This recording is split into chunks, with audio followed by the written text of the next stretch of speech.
Welcome back to another episode of the Friendship University Podcast. You know, the podcast where we come over here week after week after week after week, explaining to you how people are our greatest resource and how we just want to be better in hopes that you will also be better.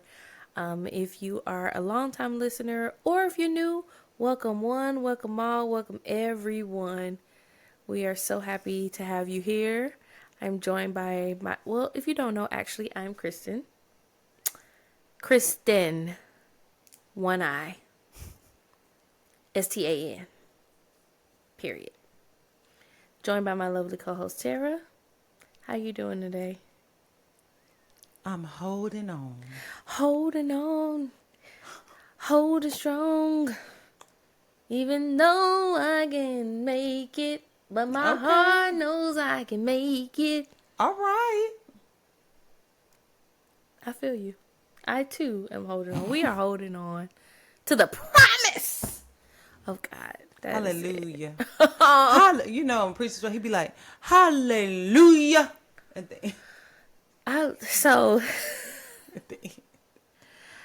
Really growing up, they talk about how growing up or becoming an adult is XYZ. Growing up is realizing we really were rooting for her to cheat on her husband with an angel. Out of order. It was not even just out of order because it was an angel. It was out of order because that man was just trying to save the church. He wasn't even a bad man. He just loved Denzel. Okay. That we really was like, yes, Whitney, do it. Absolutely. We want you to go ahead because we're rooting for this relationship.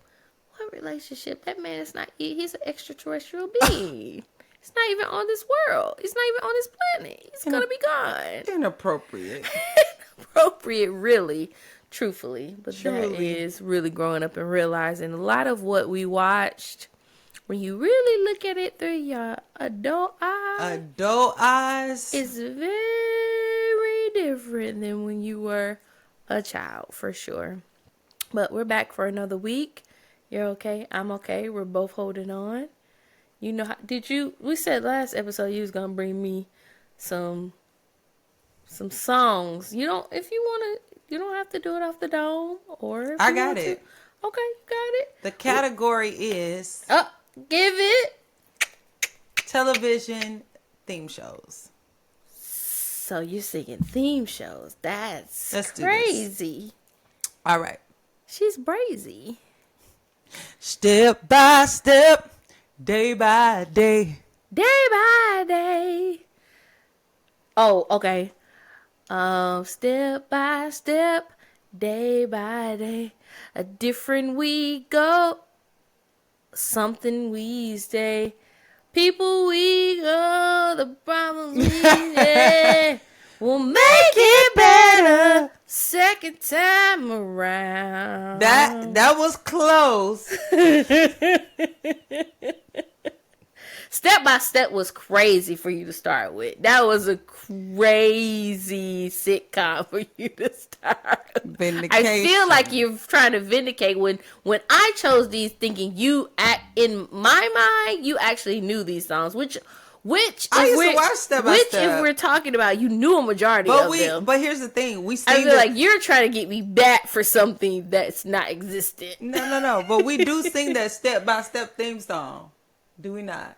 Nobody goes past Step by Step or we'll make it better. Everybody skip. It's like step by step, day by day.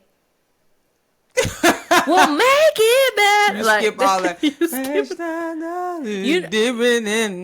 interesting part is I learned that is a whole song, and it was on Shazam. It was like a TV show one time where Jamie Foxx, he was hosting Shazam. And that was on there. And I was like, man, this is a long song. That person won $1 million because they knew that song. Wow. The whole song. Yep. Wow. Well. Okay. What's your next? She's fully loaded.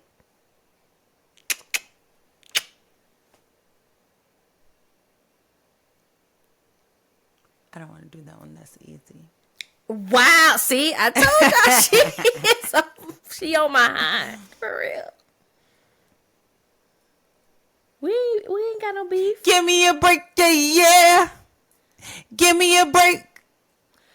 I can tell you right now, I do not know what you are singing. Okay, you don't know "Give Me a Break"? I know "Give Me a Break." Give me a break. No, break me off a piece of that. Neil Carter. You never seen the show? I never watched that show. Okay. Neil Carter, give me a break. I know. No. Okay. You've been hanging out with your grandma. No, it ain't that old. It was around. I mean, it was a little bit before us, but okay. In the West Philadelphia, born and raised on the playground is where I spend most of my days. Chilling out, maxing, relaxing out, cooling out, shooting some b-ball outside of the school. When a couple of guys, they were up to no good. Started making trouble in my neighborhood. When the alarm came and fell down. Oh, wait. Got in one little fight. Oh, Mom got scared and said, "You're moving close to the..." You what? You're moving from West Philly across to Bel Air or something like that. No, that's a good try, but that's not it. What is it? You moving with your auntie and your uncle in Bel Air. Oh, you're moving with your auntie and uncle in Bel Air. Okay. And when it came time, the lights of place were fresh and there were dice in the mirror. And then it came today. This guy was weird. I thought, man, forget it. Your home's to Bel Air. Dun.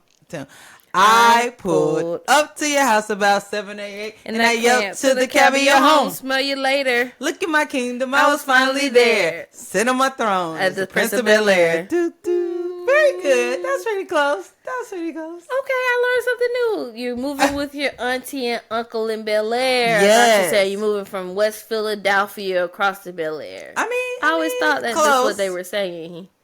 This is before you could Google lyrics, y'all. Mm-hmm. So you just had to listen. If you really was about a song, you would record it and write the lyrics down. Yes, you would. You would be or we did that to Thriller. And I believe children are our future. Yes.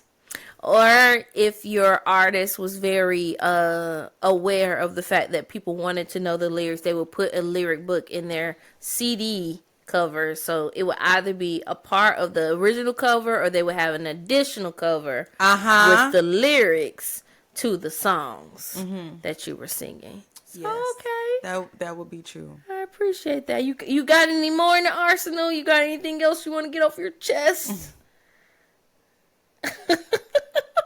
I feel attacked. Sister. Oh, we singing second.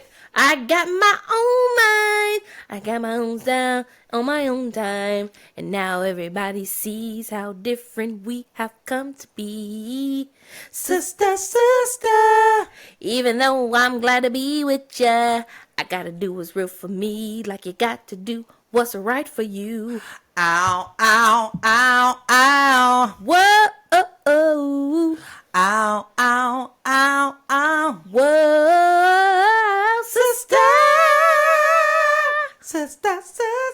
Ow. Sister.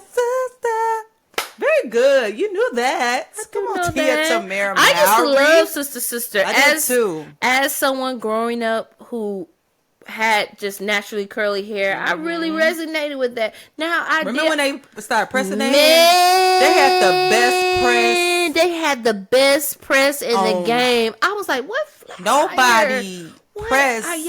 What they were silk pressing before silk pressing was a thing.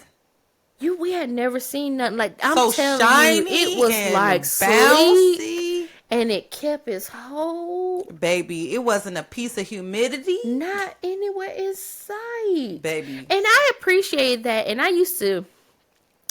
The style they used to pin up the front and all. It used to be so cute. And then they would wear up and down and all kinds of stuff. And I remember thinking that's how I signify adulthood, honestly, a little bit. I was like, oh, you press your hair? And you because they had went to college and they was like the straight hair. And I was like young. So I was like, oh, when I go to college, I'm going to have straight hair too. And I'm just going to be so sophisticated. I love their outfits. They used to dress appropriate for their age. When I tell you, and so cute. And cute. It was fashion. The fashions.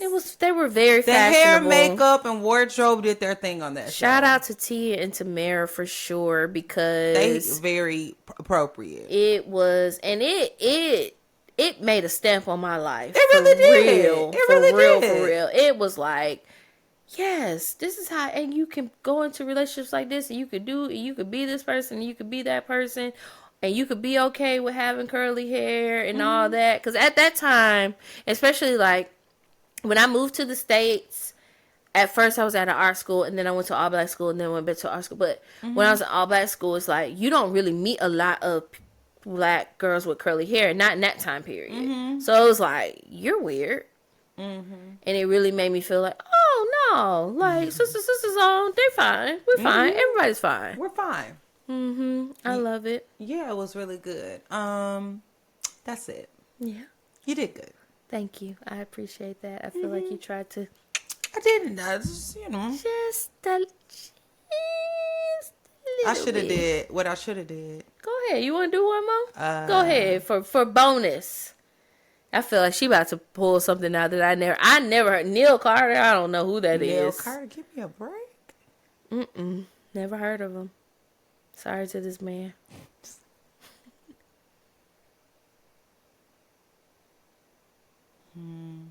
You trying to really?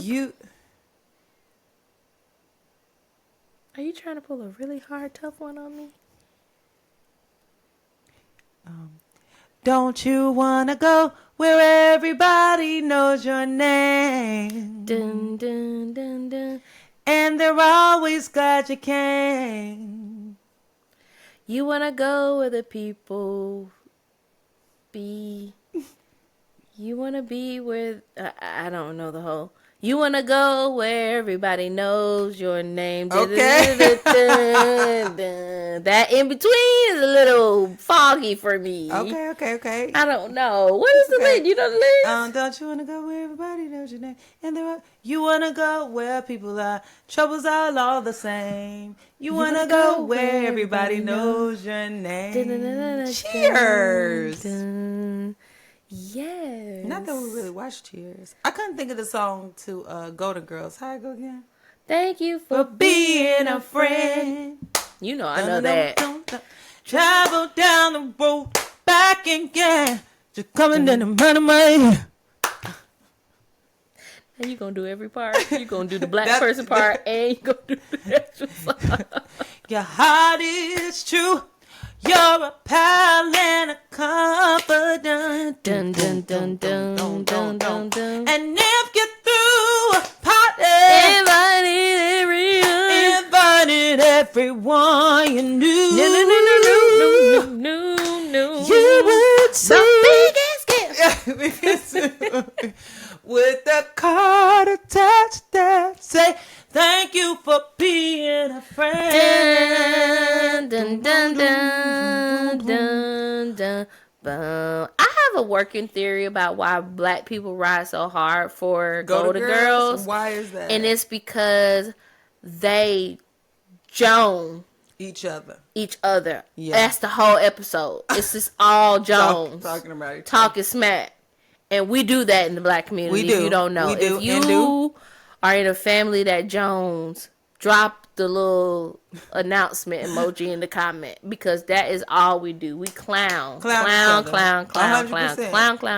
We clowns one another. And I think that black people appreciated that these white women was just clowning older white women. And then our grandmas was watching it. That's true. But they didn't have to be watching. But they were watching Dynasty and all kind of stuff. But I think it's a part of the fact that it's comical.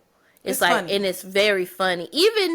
Even though a lot of the dialogue is time stamped, because I would dare to say 90% of the things that like the character Dorothy says is of the era. And if you don't know these people, you may not, but it's still funny. Very much. It's like, why is this funny to me and I don't even know who these people are? Yeah.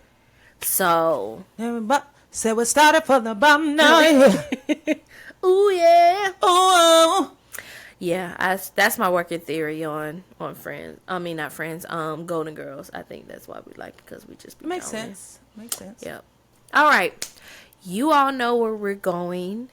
What corner of the classroom? Come on, clap us in. 1, 2, 3, 4. Artist. Corner. Corner. Artist. Artist. Where you going? Corner. We in a corner. With the artist. Yeah. I'm telling y'all, when I get that drum pad and we make this actually a real beat, you're gonna wish you was on the train. Give her a producer tag. Give me. We got Kristen on the beat. Oh, Kristen! Kristen on the beat. Kristen on the beat. I really don't want to be producer though. It's a lot of work. But I appreciate that. So this week for Artist Corner, I thought we would talk about the long haul. All right. And being able to do the long run of it. So last week we talked about y'all forgive me, my memory begets me. We talked about finishing what we started. finish what you start. Yes. See, I was just testing to great make sure that student. the students was paying listening. attention. No, y'all really did actually forget. It happens when you have so many memories in your head. It's just like it's like a Rolodex sometimes. Anyway, finishing what you start, and I thought it would be interesting to talk about the long haul, aka finishing the long run, because sometimes the finish line doesn't look like what it appears to be, and you have to be willing to sacrifice to get there, right? So I use the example of like Usain Bolt, who has trained his whole life for us to see him for 30 seconds at the Olympics. Now, maybe the race itself was 2 minutes, but that's still 2 minutes constituted and wrapped up into the life of a 20-something-year-old person. You know what I mean? Like dedication, being able to say, like, if you say, here's the thing, where I think when I think about the long run, you can desire things, but if you really want to attain them, you have to be willing to go the long haul for it. Yeah. Because there are certain things you see and you're like, oh, I really wish I would have that. But in your mind, you're like, I'm never going to do the work to get that.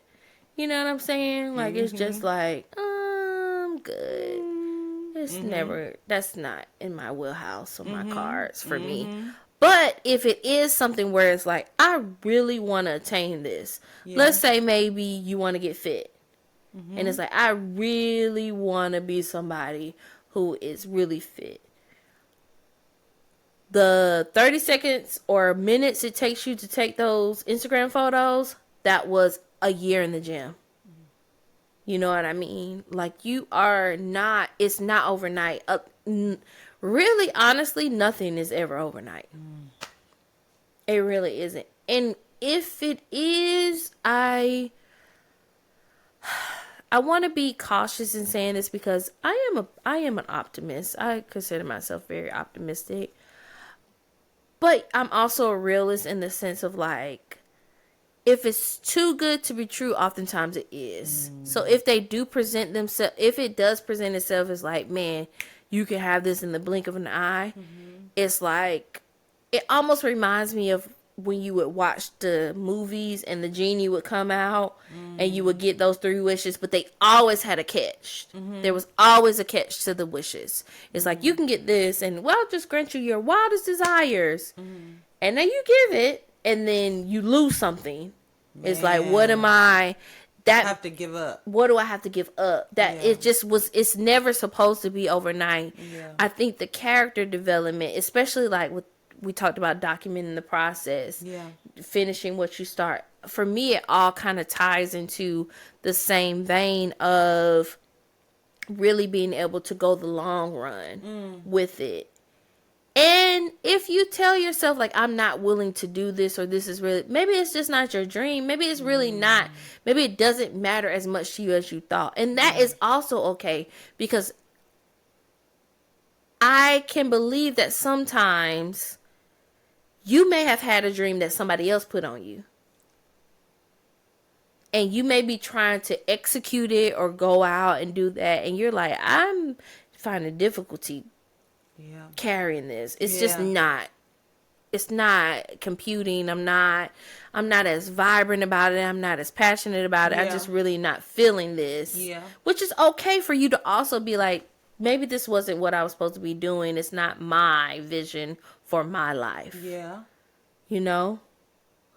I just really am a proponent of making sure your actions match up with your words at this stage in my life. Now, maybe when you have called me at 18, I may have not been.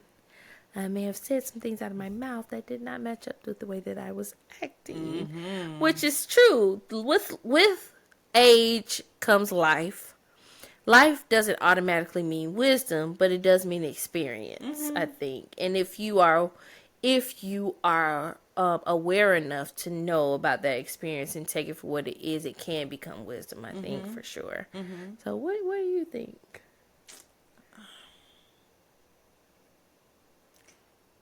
I just feel like you summed it up. Yeah. Yeah, I really don't have anything to add. With age, you do grow and you do have more wisdom, for sure. And how you felt before, your action didn't always line up. You might have tried, but you give up easily. You get distracted. You get off. And but at this age and stage, it's like, either get on the train or get off. If you're gonna do something, do it. If you're not. Let's not play these games anymore. You know, your parents used to be, you in or you out. You're in or you out. You have to make a difference. And a lot of times we spend a lot of our life on the fence. You know, going back and forth. Just not giving 100%. I love that you said 100%, because it makes me think, when I'm thinking about the long call, it means giving 100%. All the time. All the time. All the time. All the time. With what you have. Which is frustrating. And it can be stressful. Very stressful. Trying to become what you see in your mind, but you have limited resources, and you're afraid of rejection, or you don't want to present something that you feel like isn't where you want it to be. But the people don't know that. Yeah. They don't see what's in your mind. They don't. They only see what you're presenting. They don't know that that's only like 25% of what you really want it to be. But the fact of the matter is, you have to start somewhere. Yeah. You don't start at the top. You know, you don't start killing it. You start just doing it. Just doing it is an accomplishment. Doing it with the best of what you have at the time, that's all you can do. Yeah, that's true. I think we're too hard on ourselves sometimes. We judge ourselves for everything we're not, instead of just working with what we have. Working what you have. Mariah said it. I do the best I can with what I got. What I got. Music. Cue music. Cue it. And that's really all you can do. Until you have more, work with what you have. And you're really not worthy of more until you can work with what you... When I say worthy, I mean until you prove yourself with the little that you have, then you'll be rewarded with more. But if you're not consistent with what you have, one of the biggest excuses for not performing is like, oh, I don't have this. If you really want to do a thing, it's like when you see people in the foreign countries that like make something out of nothing. It's like they're making technology. When I tell you I am a consumer of those videos, I be watching them build whole houses and some sticks and twigs. They cooking and making all kind of stuff. Grilling. They doing nails outside, and the nails is cold blooded. I ain't never seen nails outside. They doing That's nails crazy. outside. I need to see that. Cold blooded. It was somewhere in Africa. They're working with what they have. and you're up here with like, well, I can't do it because I don't have this, and this, and just because you don't want to start, and you're comparing yourself to everybody else that's been doing it for 10 Comparison is the years. thief of joy. Yeah, and who they didn't start off like that either. Yeah. They didn't start off at the top. So it's just like you really have to work with what you have and not make excuses and just stay committed. I think we oftentimes don't look at artistry as a spectrum, in the sense of like, you have what you would consider GOATs, greatest of all time, and all these, and there are in between people who make their mark. Yeah. Everybody, there's a reason that they're a GOAT. Everybody not gonna be a Kobe Bryant. Yeah. Everybody's not gonna be a Beyonce. Everybody's gonna be a Michael Jackson. Everybody's not gonna be a Whitney Houston. Like, people are all and that is not meant for it to do that. But you also think about the people in between that, right, who did not give up in the long run of it. It was like they still committed to their artistry. They still were like, I'm gonna finish this because I know that what I value, really, at the end of the day, it's kind of like a value system. I value what I have to give to people, and it's what was given to me. It's mine. It's not something that somebody else put on me. It's not another vision. It's not this. And this is coming from someone who at certain points was told, this is what you're going to do. You're going to be a doctor. You're going to be a lawyer. You're going to be all these different things. And I'm like, I really have no desire to be that. Yeah, I do have these skill sets to do different things, but I really don't. Like, in my being, I knew I didn't have what it took to do the long haul of it. I was like, I'm not gonna go to school for 12 years for this, because it's just not me. I don't want to do it. And I would personally venture out to say I would rather a doctor or somebody in that wheelhouse who really does take it seriously versus someone who felt like you had to be this. Shout out to my African brothers and sisters in the Caribbean and all that. And even in the Caribbean, they tell you you're going to be a nurse. You're just going to be something in the medical field. I always have a job. But you can really, like, be who you want to be. But also, too, in that, I want to bring it back to, you have to have the stamina and the willingness to do it. Like I said, sometimes, even going to the Bible, David in the field and doing everything that he did, and we don't think that's significant, but it trained him up to be able to fight his giant. Yes. Nobody thought, oh, this is just a little boy in the field. He dirty. He unkept. He's this. He's that. Like, nothing. Even down to the fact that he knew when, what was it, Samuel was trying to give him the armor. Saul was trying to give him the armor. And he's like, this doesn't fit me. Yeah. I'm going to put on what I know I need to put on to fight my fight. Yeah. And go the long haul for it. But the long haul started with him in the field. Way before he knew he was going to be able to do great things. Yeah. And a lot of times, it's the grunt, dirty work that we really are like, I don't really like this. I don't want to do this. But that prepares you to get to the next step. And like you said, with the tools, sometimes you're given very small things. I think not glamorous, very, just unsavory things. There's something going around that I've seen on social media where they're like, I asked God for a cake and he gave me eggs, milk, flour, like all the ingredients essentially for a cake. A lot of times you are given what you need. You don't see the bigger picture. Again, this is someone who's always not seen the bigger picture. And there are also more bigger pictures that I probably don't see right now. But you are given what you need to continue on. It's just about how willing you are. And I know it sounds very motivational, and like it's just like your will, and yes, you wake up and I am like, you know what I'm saying? You think about like those motivational messages that sometimes you hear, and it's like power, strength, great. Like it's just like I get that. But no, it really is your will power to keep going in it. And as believers, I would be hard pressed to not mention the fact that my willpower lies in the Lord. Yeah.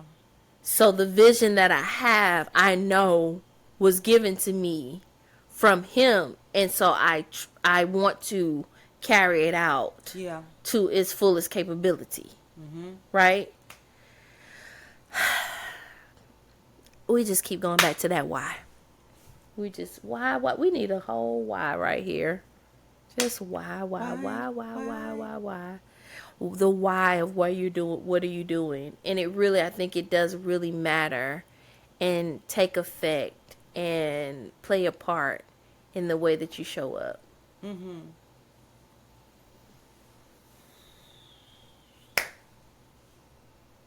Yeah. That's all I got for this Artist Corner, y'all. Just be in it for the long haul. Don't try to formulate desires for things you're not willing to put the work in for. Like, it's okay to admire, but don't be like, man, I really wish I could be such and such when such and such trained for 20 years for 10 minutes. When such and such was on the scene for 20 years and nobody knew their name. And now they have one hit movie or one hit whatever. And now they're everywhere. You know what I mean? Yeah. So, that is it for Artist Corner this episode. I think this week we're going to talk about, we have had several conversations over the last week about being able to have hard conversations, criticism, conflict, which is like tough. That's tough. Asking for help, which is the big, scary 4-letter word. We don't want to talk about all those things. So I thought this week we could talk about apologizing. Ooh. For some people, that is a curse word. For me, it was a curse word. Really? You were bad at apologizing? I was bad at admitting when I was wrong.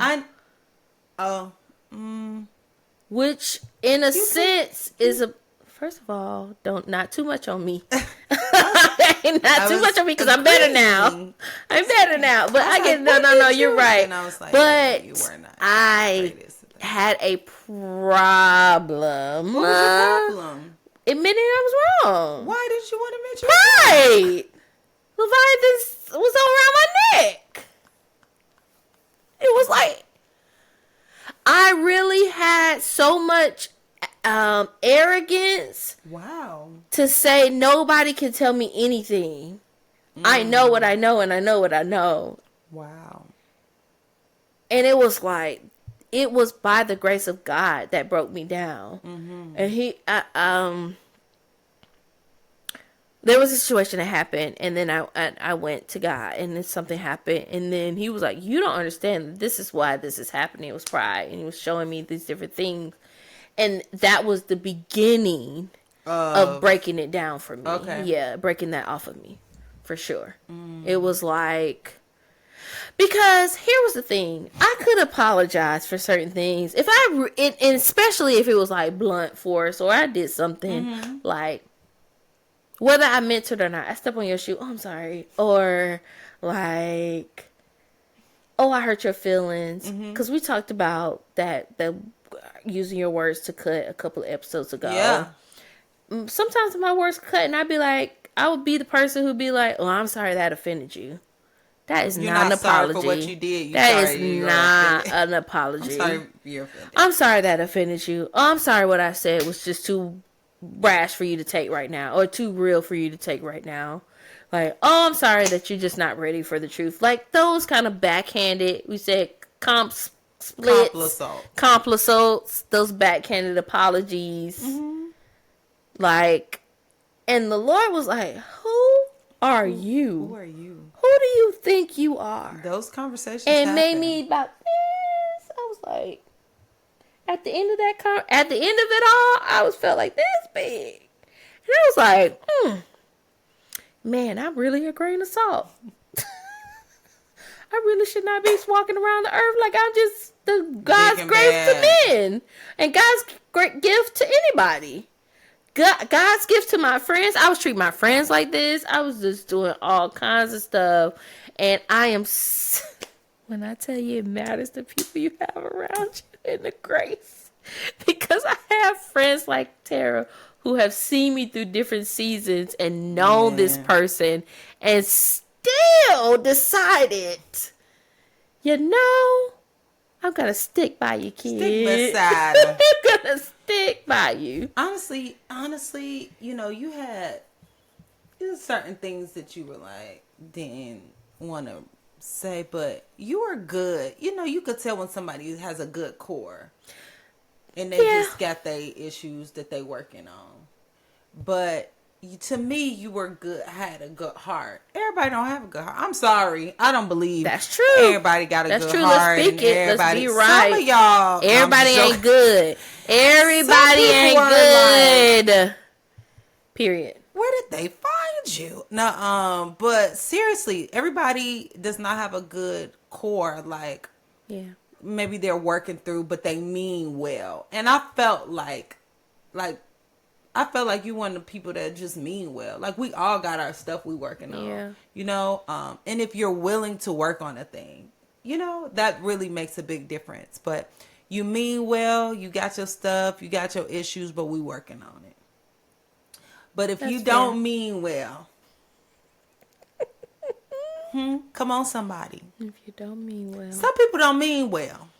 Some people, in their really core, don't mean well. They don't give a dog. Like, they don't give two rats tails about you. Okay? They literally don't. And they'll go to sleep at night and not think about it. And the next day they'll go on about their life and it's like nothing happened. And you going and through have changes. To know that is very true. That is very true. You're and right. So I didn't think about that, but and I still felt this small. But as a young person, you don't know if you've been kind of sheltered. You don't know that people can be that way.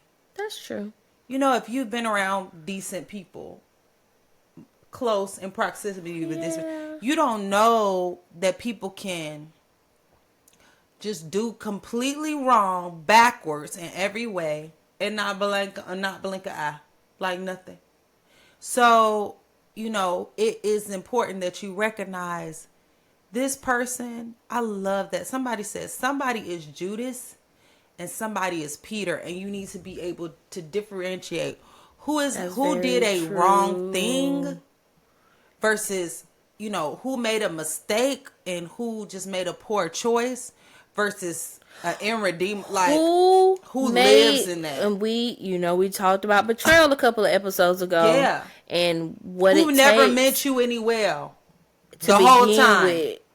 That is so true. Don't close your heart off because of the Judas to the Peters of the world, for sure. A Peter is different. Peter is struck. He got issues, but he mean well. He really meant that. And when he said he was sorry, he really meant that. Sorry. He was sorry. He said, Peter, do you love me? Yeah. He said, Lord, I love you. He said, okay, feed my sheep. Peter, do you love me? He said, Lord, you know I love you. And then a third time. Peter, you understand what I'm saying? You know that because his heart was broken. He didn't mean to do that. Yeah. And some people, they just got issues. They don't mean to do wrong. They just make mistakes. Can I say really quickly, I really don't mean to interrupt you because I know your thoughts. No, really. It's okay. But when you said that, it made me think about the fact that inevitably, he didn't even know Peter and himself had the audacity or the willingness to do that. Because when he said somebody will deny me, Peter was like, Not me, Lord. Not me. He didn't even know that was in him. He didn't know it was in him. That's so good. Sometimes situations happen and you don't even know you don't even know you would do something like that until confronted with that.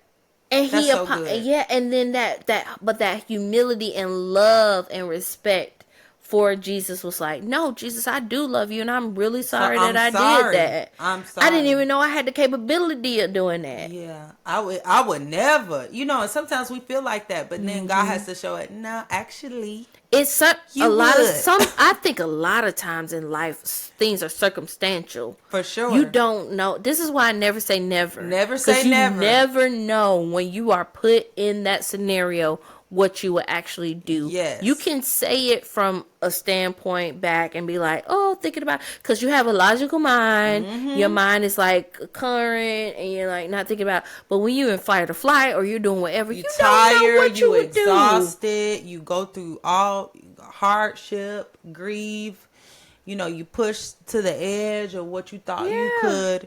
You never thought you would do something or have certain thoughts, and here you are. So it's just like you really can't. That's why you shouldn't judge each other because. Yeah. And when I say judge, I mean, of course, give each other grace because if put in that same scenario, we don't really know what you would do. To put the shoe on the other foot is a real thing. Empathy. When the Bible says rejoice with those who rejoice and grieve mourn with those who mourn, like you're not better than somebody. You really not. That's really what happened to me. Right. I was like, I'm no better. Like, why am I acting so high and mighty? I don't have anything to learn. Like, no, I can't gain anything. Like, people don't deserve my acknowledgement. It's just like it takes, honestly, it takes strength to apologize. Because humility is not that's not talked about as a strength. Yeah. But it takes strength to face yourself in the mirror and know, like, I need to be humble. I need to apologize to that person. I need to apologize for what I did. That wasn't right. And even though, I could stand on this, if I was wrong, I was wrong. If you were wrong, you were wrong. And we talked about, it was either the last episode or a couple of episodes ago where it was like, do you want to be right or do you want to be in a relationship? Like, there are certain situations where it's like, you have to step up and be that person to initiate the olive branch. What keeps us from apologizing? Pride. Pride, I think, is a big one. I think is fear. Fear of what? I think it's fear of, we go back to that fear of rejection. I think it's fear of rejection in the sense of, I can apologize, and what if I don't get the response I want? Fear of being vulnerable. Vulnerability. I think it also has to do about what you value. Yeah. Do you value being right, being in control, more than you value being in connection, in relationship with someone? Good. Yes. Do you value your position? I was right, you're wrong, you're beneath me. But why do you want that, though? It's also we go to the why. Going to the root. Check your tree. Because you have this fruit of control and dominance, and you want to show yourself as this high person. Why is that a value for you? Why is that imperative for you? Go on down that tree and check the root of where that came from. I think it's really a warped perception that society has made apologizing to be a weakness when in reality it's a strength, because apologizing shows that you have room to grow. Yes. And if you are still breathing, you still have room to grow. Yeah. Period. Yeah. You're never to the epitome of the person that you could be. It's like we know this, but for some reason it's difficult for us to do. Like, it's like when we watch reality TV or we see someone on TV, we're like, they were wrong. They need to just own it and da-da-da. And we would respect them if they just own their stuff and da-da-da, and all would be forgiven. But it's a hard thing to do. You want to stick to your guns. You want to justify why you did a thing. You want to explain. You want to be right. You don't want to be the one to be wrong. You know, you don't want to be the one that made a mistake. You want to appear perfect. You want to appear, you know, like you got it all together. And we just... I want to stop you there, because there is this really sick air of perfectionism I think we feel like we have to have. Yeah. And I will just shout out to our younger brothers and sisters in the Gen Z era, because the way that you can show up as who you are and you don't care, and it's like, you gonna take me in this car, you gonna take me in this bed with this bonnet on, I do not care. What I have to say is what I have to say, and you gonna take it or leave it. Yeah. Whereas millennials, it's like, it's gotta be it's a lot going on. We just have to, like, make sure you don't look like what you've been through, and we walk out of the house. A lot of performative, which can cause anxiety and just different things like that. But I definitely agree that perfectionism, which again, honestly, just ties back into pride for me. Yeah, pride. You don't want to look undone. You don't want to look like you don't have it together. Yeah. And if I admit I was wrong at that moment, I didn't have it together. The vulnerability of apologizing, I think, off-puts a lot of people, because it does show, like, exactly what you just said. I didn't have it all together at that moment. I should have done better. I didn't.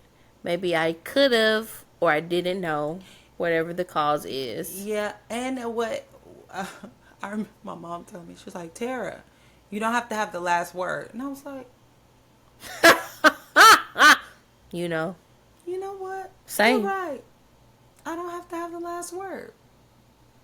It's like that part of you that wants to be right. Wants to be heard. I think there's like a seeking, like, hear me. I want back to that tree. Right. Are you unheard? As a child, were you not heard? Were your feelings not validated? Yeah. And now you're like, you hear me, I am roar. Hear me, woman, I am roar. Yeah, like, you want to be right. You want to have the last word. You don't, all of that. And it's okay. That doesn't... It has to do with what your core belief about yourself is based on. Yeah. Because for some people, if they're not right, they're not valuable. How you gonna win when you ain't right within? Shout out to Lauryn Hill. But, like, if they're not right all the time, it's a reflection of... It, like, busts their perspective of themselves. Mm-hmm. This lofty, inflated, perfectionist perspective that they have, the version of themselves that they have created. And if they're wrong, it all falls to pieces. Yeah. Yeah. So it's just like, you have to... That's true. Sometimes you have to break that all the way down. And God is good for this. God will do this. He'll break it all the way down, so that you build your self-esteem and your identity on who you are as a child of God. Mm-hmm. If I take away the money, who are you? If I take away the clothes, who are you? If I take away the accolades and the performance, who are you? You getting a little too deep. The people, y'all ready for this? Like, we should do the trigger warning. You, like, going deep. But who are you? And if I take away your performance, ability to perform, your ability to speak in a way that, your influence, your ability to win people with your charisma, who are you? That's what Rafiki asks in The Lion King. Who are you? I know your father. Okay, like seriously, like who are you? And God will, if He's trying to get you somewhere, He will strip He all of it. will. He He will really take it will. all away so that you Man, that build is so true. who you are on Him as a child of God And and nothing nothing else. else. Because if it is built on other things, those things can be manipulated, and you will do anything They'll to waver depending preserve. on. If you feel like that is your identity, the lengths you will go to preserve that. Yeah. Think what y'all want to think. Y'all don't have or to put a heaven or You know. hallelujah to put me in. What the hallelujah? You know, you don't. My identity is based on God, and y'all don't get to dictate what is success. Success is my Yeah. obedience to God. Yeah. That's success. God told me to do this, I'm doing it. It might look like foolishness to you.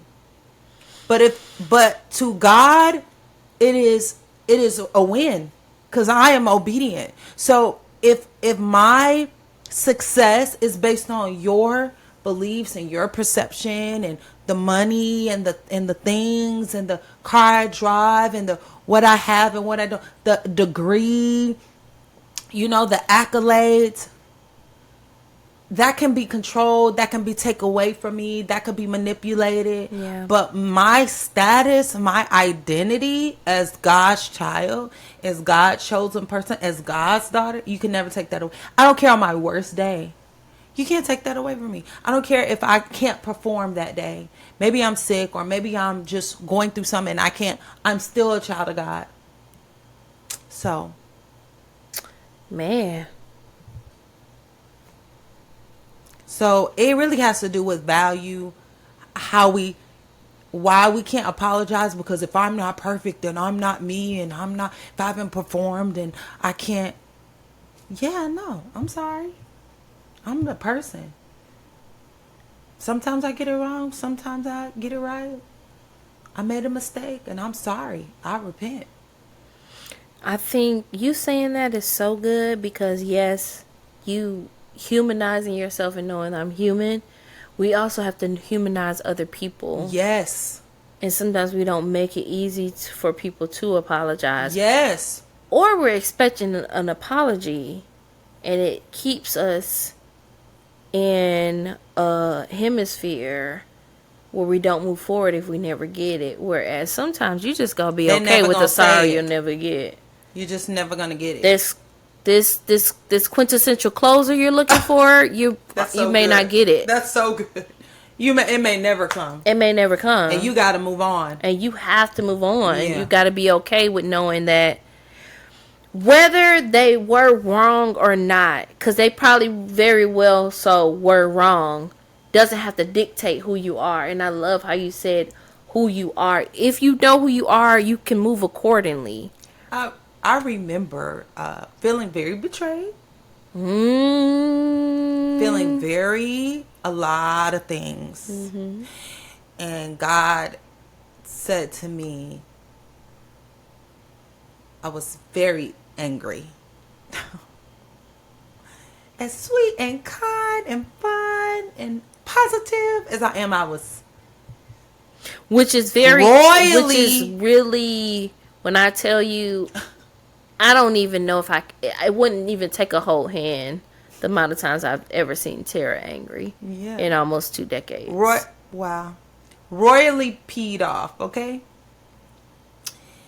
And I went to prayer, and I had forgiven the person. I said I got at least forgiveness. I said I got at least a month. I got at least a month to be mad about this. Oh, you gave yourself a lot of time. No. This forgiveness is on the timer. Based on what I've been through, I got a month to be mad. I could be mad for at least a month. But here's the problem. I was going through a lot of transition. God said I had needed some things for some blessings. Okay? Oh, see that. So I'm going to God and I'm praying because it's my Heavenly Father. And God said, you want to be mad or you want to move on. Woo! But That you can't sound have like both. him. That sound like him. He said, you can't have both. So you can be mad and be stuck and remain where you are. Or you can forgive them Yep. and move on. And I had to think. Usually That's a choice. it's a choice. It is truly a choice. And I had to sit there because I wanted to, when you're really mad, you feel like you deserve to be mad. You feel like you have the right to be mad about a thing. You really got to sit on that. And I had to sit there and think about, how bad do I want to move on? I could be mad or I could move on. And I was like, dang, I need to move on. Man, that's good. And I want to move on. Mm-hmm. But I also wanted to be mad and I had to choose. And what if you would have chosen to not move on? That would have been funny. And you see people that are talking about the thing like it happened yesterday and it happened 5 years ago. 20 years ago for some people. You're like, dang, you ain't moved on from that? That Like, was 20 years ago. You That still person mad done moved about on. that? They done did They ain't think XYZ. about They you. not thinking about you. They just like, And now I can look at the situation, laugh, learn, extract all the lessons, just be like, man, that was a mess, wasn't it? Well, But at the time, I was like, oh, I got at least a month to be mad about this. God's like, no, you don't. that's If crazy. you want my stuff, if you want my blessings, you're going to have to forgive them. Man. He told me apologize. It's how many you don't have a relationship with God. And I'm gonna say this and stand on it. Until you have to apologize to somebody that you felt like did you dirty. He like, no, go apologize. My He like, no, God, but they did me wrong. He's like, that's fine. and go Pray apologize. for them. Go apologize and pray for them.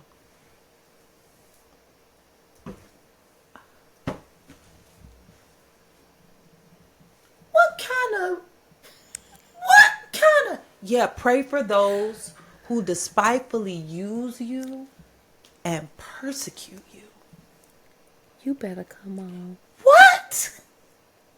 So that's how I know who really saved, because if your God only tell you do stuff you want to do, and you need to check it. Because the God I serve, he be telling me to do stuff I would never. I'm talking about never think to and do. you be thinking like, I didn't know. That's how I knew it was breaking off of me, because the Lord was like, apologize. Like, I didn't even do nothing wrong. I'm not even wrong in this situation. And it was like, do you want to end it? Apologize. I said, oh, wow. Yeah, go say you sorry. Go repent. And then you apologize, and the person they feel vindicated. You like, but see, now it's on them too. Yeah. But you did it out of obedience to God, so they may never come around. Which is not your problem. You did what you were supposed to do, and now you can move forward. Yeah. I think apologizing is coupled into forgiveness for sure. You have to forgive and you have to do your part. And you can't apologize until you deal with yourself. You got to deal with yourself. I would be hard pressed to say I don't think you can apologize without forgiving. Yeah. Whatever the offense is. Yeah. If I think unforgiveness blocks you like a pipe. Mm-hmm. It's like it stops up your pipe, so it's nothing. It can't flow. I can see that. It's no flow. So thinking about the time where you felt like it was hard for you to apologize, can you recall where maybe there was some unforgiveness stuff down in there? Yes, it was pride, but underneath the pride, was there a deeper issue? There was some unforgiveness there. I can imagine for sure. Okay, yeah, so certain levels. Yeah, for sure. So it's just like, I am out of balance because I am not well within myself. I am producing this fruit that is bad fruit because my roots are unwell. Yeah. And I think we if you don't know, go back to last episode to see your homework assignment. I erased draw it. Tree. Draw It's your tree again. While she's drawing the tree, let me just explain, because we talked about the tree last episode, which was so great. It was so good. But I just want to acknowledge the fact that a tree, which you are, we're all trees, are going to produce fruit regardless. Is it good or bad fruit, essentially? Mm-hmm. So you have to get to the root of what's happening in your tree. So now we have the tree of apologizing, humility, right? And we're going to see what the fruit of not apologizing is. Can we do one side not apologizing, one side fruit apologizing? It's only one side. I got you. Okay, so we'll do the fruit of this is you. This is you as a tree. These are your roots down at the bottom. That's very ugly. Why? It's fun. It's just very ugly. And what are the? I'm not. You guys, listen. I am not. Why you are? It's fine.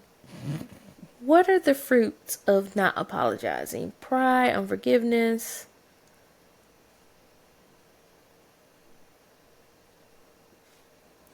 What else comes from not apologizing? Come on. Tell us, Waddell. Let us know.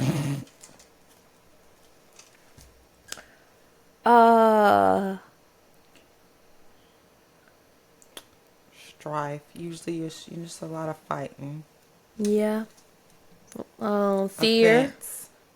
Offense is good. I think a little bit of it's probably fear.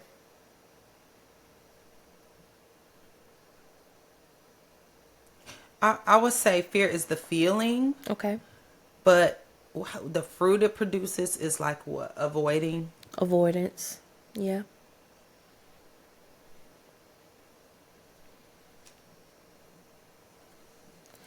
Is this the tree you want to be?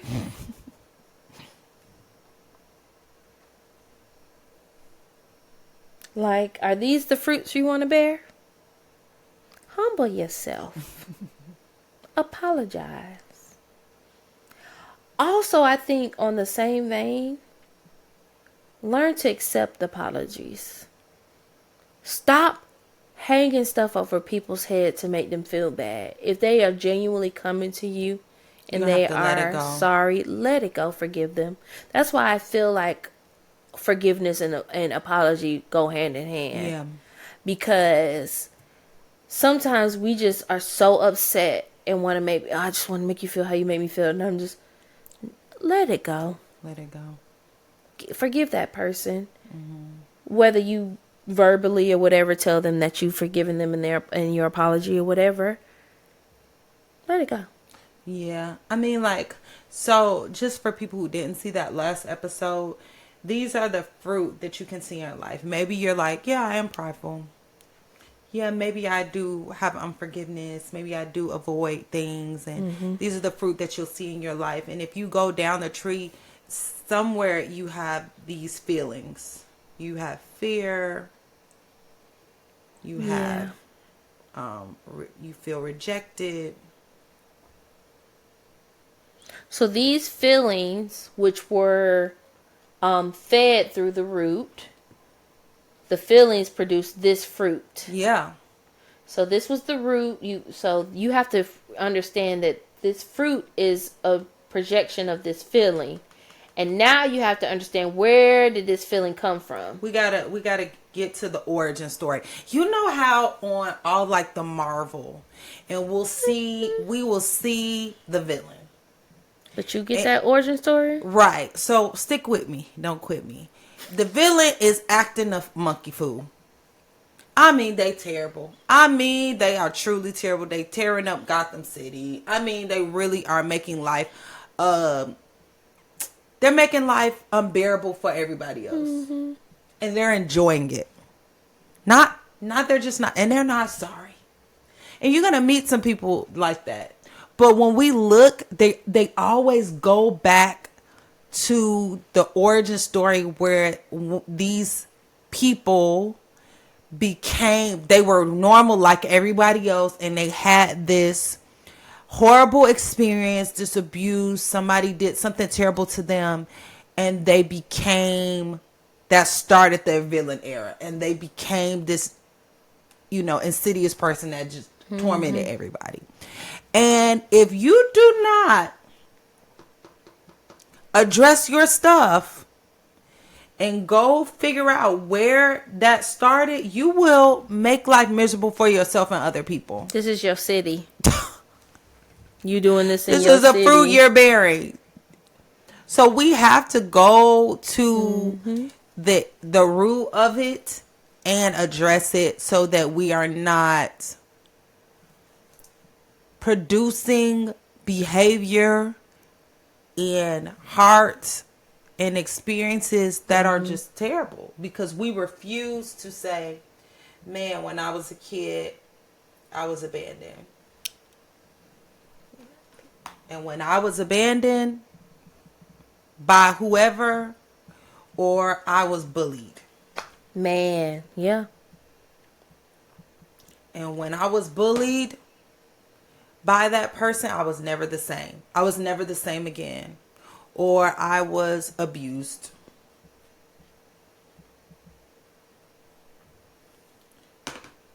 And when that happened, it made me feel afraid. It made me feel worthless. That's so good. It made me feel unloved. Yeah. Which is why I'm avoidant. Which is why I'm prideful, because nobody's going to ever make me feel that way again.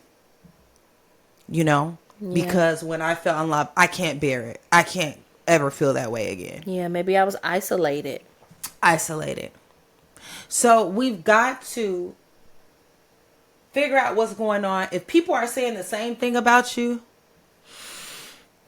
everybody's saying the same thing. You don't know how to talk to people. You don't know how to be kind. You're so brash. You're so closed off. You don't talk. You don't take accountability for what you do. You always take blame criticism well. You always blame everyone else. If people are saying the same, you keep getting the same comment. You need to go down. Where does that come from? Figure out the feelings that you feel that caused you to do, and then figure out where it came from, so you can address it, so you can have new fruit and not be a villain. Yeah. The villains were normal people too. They just got hurt really, really bad. And instead of healing, they chose vengeance. Because unpopular opinion, I don't disagree with P. Xavier. I don't disagree with them. And unpopular opinion, Batman actually is a villain. That's another conversation. Instead of choosing to heal, to address their issues, they just vowed. They made an inner vow, and they said, "Oh, y'all will never have the chance to mistreat me again. Disrespect, you'll never get it. Never get it." And both are missions. It's a mission on both accords. So if you want to have good relationships, you're going to have to humble yourself, apologize, and forgive. They're like hand in two hand. sides of the same coin. They walking down the street. Yeah, Best friends. Yeah, it's hard for you to apologize if you are in unforgiveness. I believe it is very. I really believe that. Yeah, I truly believe that the more you forgive, the easier it becomes for you to apologize, and the less you forgive, the harder it does become. Because you're blocked. Because unforgiveness also brews pride, and it also makes you. Because who are you to think? You never do nothing wrong to hold this person in debt? Because that's what unforgiveness is. It's to hold someone in debt to you. Who do you think you are to have that right? Yeah, man. Yeah, man. And we're not speaking from like we got this. It is every day. It is a work. Man. It is a work to say, man, you really hurt me. But one thing I learned from, I've heard that just something that's so true. Forgive quickly. Forgive quickly. That's one of the best pieces of advice I've ever gotten, I think. To forgive quickly. That's good. I mean, when I feel it and I'm like, dang, I feel upset about a thing, I forgive this person as quickly before it has a time to fester. And produce itself into something else. And I didn't talked about the situation to 5 different people, and now you really upset. I've reinforced this over and over and over again, and I built this whole scenario in my head about why they did it and what they were thinking, and Lord, I do my best. I don't always get it, but try to forgive quickly. I want to end with this is you were talking about the feeling and not letting fester. And it made me want to just acknowledge the fact that these actions oftentimes aren't indicative of a feeling. They're a decision. Mm-hmm. You decide to forgive. You decide to apologize. So good. You decide. I can't tell you how many times I've been like, okay, Lord, I forgive this person, and I didn't feel it. You're not gonna feel it. And you're not gonna feel it. Even after 100 times of saying it and going into prayer, I still didn't feel it. You're not gonna feel it. But initially. I made the choice every day to say I'm gonna forgive this person, and that is it. Until I felt it, until it became real. You're never gonna feel it at first. You're never gonna feel it at first. It's kind of like, I see so many people saying it, and I hate to be also one of the... Actually, don't hate it, but I'm one of the girlies who also say the gym will change you. It's really about consistency and not feeling. You go. Decide. You're not going to be motivated. I think motivation, I appreciate its tactic and what it stands for and why it's there. Mm-hmm. But motivation, dedication, and perseverance, they're all different things. You're not going to always be motivated to do something. Yeah, man. But if you're dedicated to it, if you persevere in it, if you're willing to go the long run, let's take it around town, back to the artist corner. If you're willing to go the long run on it, it will pay off. Yeah. I believe that. It. That's so good. I love that you said that because we wait to feel it. Well, I don't feel like you're not going to feel it. Forgiving them. You just decide. For me, this is for me. If I don't forgive, I can't move on. If I don't let it go, I stay here. Yeah. Stay stuck. And I want to move on more than I want to be mad. Yeah. And that's so good that the Lord said that. Do you want to move on? Do you want to be mad? That's crazy. I was like, you got to be kidding me. Looking around like you're talking that's how I know it's not me, because I would never say that to myself. I want to eat this ice cream and be mad. I feel sorry for myself. Do I want to move on or do I want to be mad? Do you want to move on or do you want to be mad? Now, Lord, what would you have said if I had said I want to be mad? It's your choice. That's the thing about God. I love him so much. He presents this. He said, I set before you life and death. Choose life. Mm-hmm. He does not take away your choice ever. Even if you want to destroy yourself. Yeah. You get the choice to destroy yourself. It's your choice. Yeah. He wants to preserve you. He gives you opportunity. He warns us. Yeah. But it's our choice to say yay or nay. Yeah. And that is so good. You're never going to feel it. Never. You're going to have to just decide. And eventually you'll wake up one day and be like, I'm not really that mad about that no more. Yeah. I'm too blessed. So I mean, I'm over it now. It's Marvin Winans had this song. He said, "'Cause I'm over it now, over it now. I can't say how, but I'm over it now."